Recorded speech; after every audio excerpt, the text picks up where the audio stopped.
With Godzilla -1 breaking milestone after milestone for the now 70 years old Godzilla franchise and Godzilla x Kong dropping soon, I think it's a good time as any to finally explain why I have the grandpa of all kaijus on my channel banner.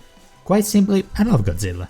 I always thought it was awesome, and the 2013 version is what reawakened my love for the character after a long period of dormancy, much like the Snyderverse Superman did back in 2013. But Goji has had many forms and designs over the years, and today we're gonna cover my personal top 10 favorites, while showing footage of me playing some Giga Bash, as the Big G himself of course. It's honestly a really adorable game, despite, being about giant monsters and stuff. Remember to like and subscribe for more top 10s. You just can't beat a classic. This design is everything its successors build up upon, so I just don't feel like saying it's better or worse than any on this list. But it just captures everything that is Godzilla. Like, sure, big dinosaur, right? Hell, his origins as a prehistoric creature were present as far as this point. But the thing I love about the OG Goji that I think makes him stand out from other giant monsters is that it's not just a larger version of an existing animal. Sure, there's a bit of iguana, T-Rex, Stegosaurus, but this name combining the Japanese words for gorilla and whale points to his intimidating size, strength, intelligence, and aquatic prowess. Then you get a good look at his eyes, his ears, his overall posture, and there's something strangely human in there. This was of course 1% intended, as Godzilla as a whole embodies the very human radioactive horrors of the Hiroshima and Nagasaki event, from his skin looking like that of nuclear weapon survivors, also called Ibakusha in Japanese, to his head resembling a motion cloud in certain shots, and most famously the atomic breath composed of pure white light. An absolutely brilliant design with lots of spectacle to enjoy and historical significance to reflect upon, with zero surprise and how it became so iconic.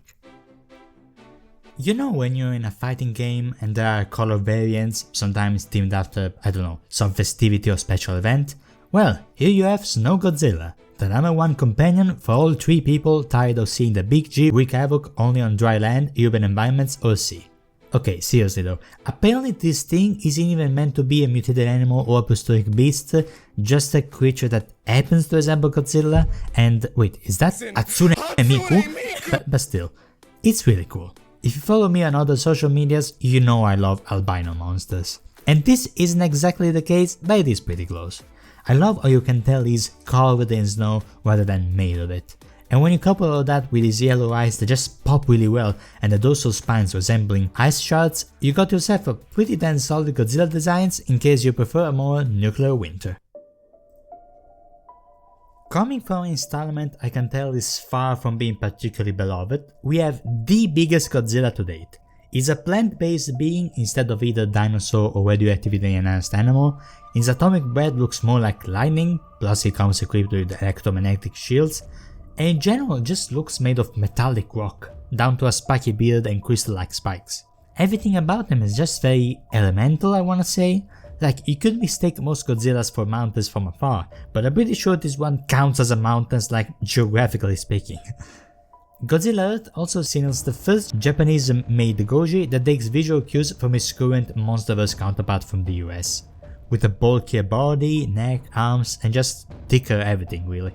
Honestly fitting, as this Godzilla honestly looks more like an agent of nature that his 2014 self does, with the director stating it visually represents the imposing presence of the oldest and tireless trees on Earth. And yeah, that checks out. And despite the eyes meant to give him an air of intelligence, they just come off as weirdly adorable to me, especially for this being the same Godzilla that was so destructive that humans gave up and left the planet for thousands of years, leaving evolution to do their thing both on his body and the species around them. What I just said is apparently more interesting than the series itself, to the point one might start rooting for this old sap to splinter the human cast even further. No? Okay. Alright, don't let the controversial ranking fool you. I love Godzilla -1 almost as much as everyone else does. So let's get into the positives first. It basically combines visual cues from the Monsterverse, Shin, Heisei and original designs, effectively working as a love letter to Godzilla as a whole, which is really great. His silhouette is immediately recognizable, I love the massive dorsal plates and extremely bulky bottom. Not only it makes for a very intimidatingly triangular-like shape that makes for quite a sharp presence, but it also just feels like a way to make this massive statue believable by placing all that mass on some solid foundations. I love the extra details such as the spikes extending to his elbows. Low-key surprised we didn't get this design choice sooner. Those yellowish eyes also really convey this intuition, quite possibly being the most hostile it's ever been. All of this to say, it's a great design with some personality, but it just comes off as somewhat derivative of too many things that came before it, which makes sense. I mean, -1 did release on the 70th anniversary, but still, I think Goji has had more interesting designs in that time span.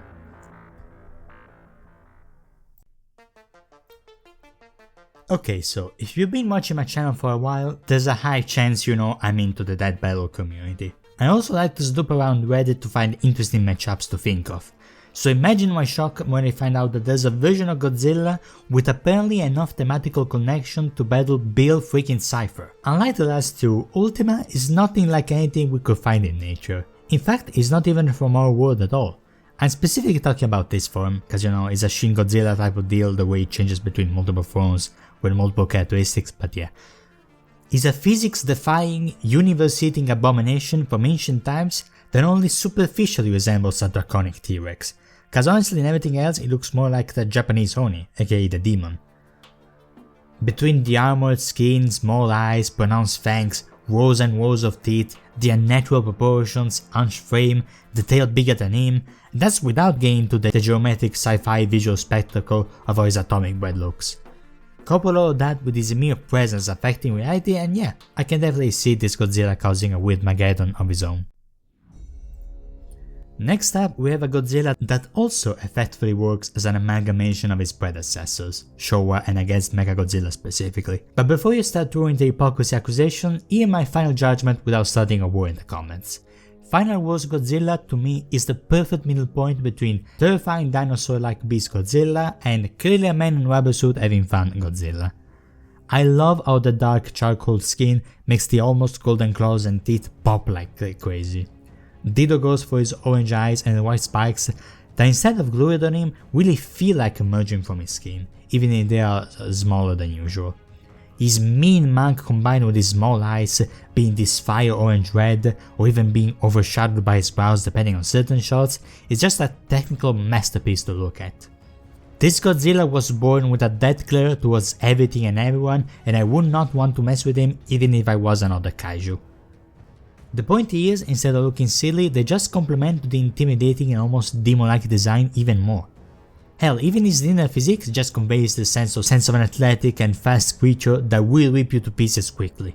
It takes everything about Goji you think would be silly and instead makes it amazing. And the fact that despite all this he's supposed to be a very violent yet anti-heroic Godzilla is just a cherry on top, almost as if he's meant to be the guts or spawn of all the Gojis, design-wise at least. Next up we have the Goji who was thick before it was cool, Heisei Godzilla. To me, this design is everything I think of when I hear the words classic man in rubber suit Godzilla. I definitely love how expressive he can get while still keeping an intimidating presence, which is definitely helped by the blood red circles he calls eyes. I love how bluish his skin can look sometimes. Overall, I don't have quite a lot to say about this design specifically, but just that it feels perfect to have in the middle what I consider pretty much an iconic and emblematic design of that specific era for the character. Rounding up this trilogy of classic designs we went through in this ranking, we have the Godzilla design seen in Godzilla vs Mechagodzilla and Tokyo SOS. I love the spikiness of his skin, the dorsal plates pointing upwards, the dog-like snout, and above all else, the King Cobra-esque thing he got going on around his neck. It's just majestic to look at. The spiky ass scales really make the dorsal plates look like a natural evolution. Overall, I would say it's ironically not as edgy as Final Wars design, but not as soft and cuddly as the AC Eater. It's kinda like the edge of Godzilla designs, for more reasons than one. Okay, from this point forwards, don't expect any lack of bias in the slightest. At number 3 we have the first American Godzilla that people loved right off the bat, that being 2014 Goji. The version that reawakened my love for the character. As much as realism became somewhat of a taboo word around people that go, "But it's giant monsters fighting, why do you want it to be realistic?" every time they hear it, what I love is how much this design grounds Godzilla in a way that could believably exist, biologically speaking. The 24/7 crocodile smile, the small eagle-like eyes, the reptilian nostrils, the elephant/sauropod-like feet made to support his weight. Hell, it's the first ever Godzilla to have gills around his neck to help breathe underwater. You think that would be an obvious design choice. Speaking of the more jagged and stalagmite-like spikes, they just look like they're made to be intimidating display of his arrival whenever he's underwater, almost like a shark fin. His whip-like tail is just a perfect natural weapon to hit his foes when they least expect it. And the filmmaker specifically brought up dogs and bears as inspiration for his face, and his stance and fighting style resembling the former in general is just great. Everything about this design works because it makes Godzilla work, as an animal that could actually exist in a universe where the square cube law was more forgiving. It's just an outstanding design in general, with so much thought put into it that it's perfect to atomically breathe new life into the character. But if 2013 had a perfect nature-made prehistoric monster Alpha Godzilla, then 2016 gave us the perfect mutilated by radiation abomination have with Shin Godzilla. Where to even start with this design?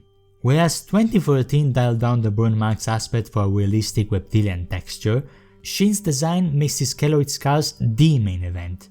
Between the shriveled arms, grotesque face, wounds all over his body, teeth all over his face, the lack of eyelids, the completely unnatural way he opens his mouth by splitting his jaws like a Ben 10 werewolf. His body is just a generally asymmetrical mess that looks like a tumor more than anything. His proportions are all wonky, and his tail is so long that it defies reason and biology, as spectacularly foreboding as it looks.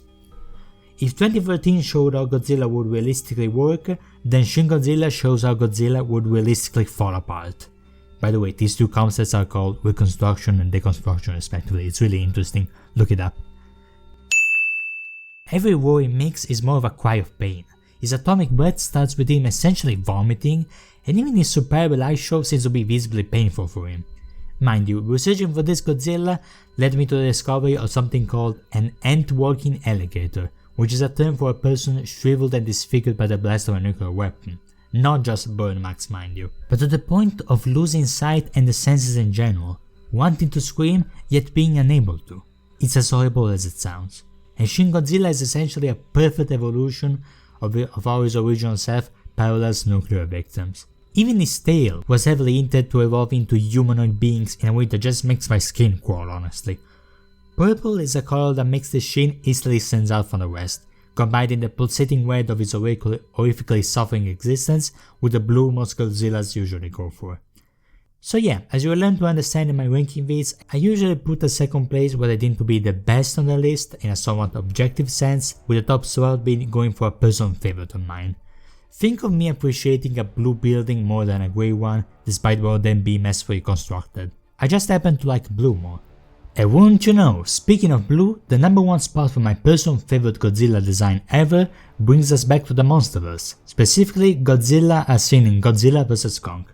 He's basically the exact same design as his 2014 self, except he has more traditional looking leaf-like dorsal spines from King of the Monsters, an absolute best the atomic breath has ever looked on screen. The dorsal plates charged for 2014 and the glowing eyes for 2019 come together alongside a throat light effect that is just beautiful as it is hype-inducing.